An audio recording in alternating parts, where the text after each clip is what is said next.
Today I have these two fences that I picked up at the Dollar Tree.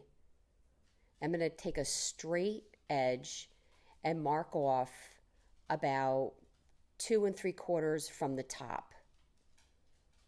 I'm going to then take my miter box and I'm going to cut on that line on both of the fences.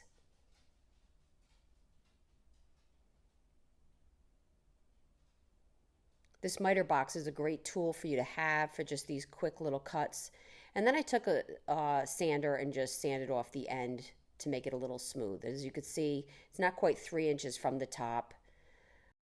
Then I took one of the leftover fencings and took the sections and cut them up. I'm going to take some Elmer's wood glue and just a little bit of hot glue for that instant hold. And I'm going to take the leftover panel of the other fence and I'm going to start putting up these sides.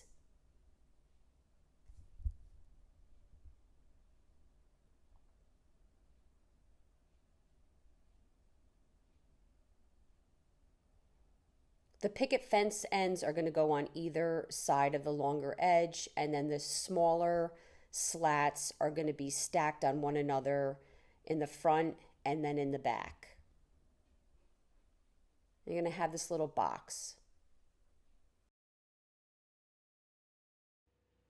Up until this point, we're only using the parts from the two fences.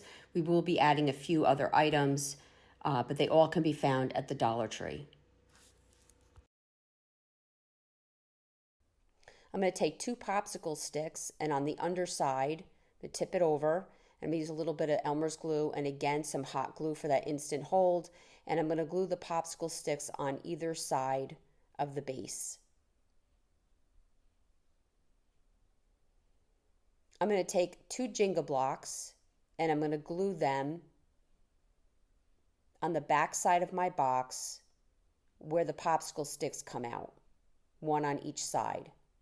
And then I took a larger wooden circle. All these parts are from the Dollar Tree. And I'm going to glue the ring at the base using my Jenga block to kind of give it stability so it stays in one spot. And there you have this little wagon, as you can see. I took my Wise Owl gray primer. First of all, it's going to give me that coverage. I'm not going to have any bleed through.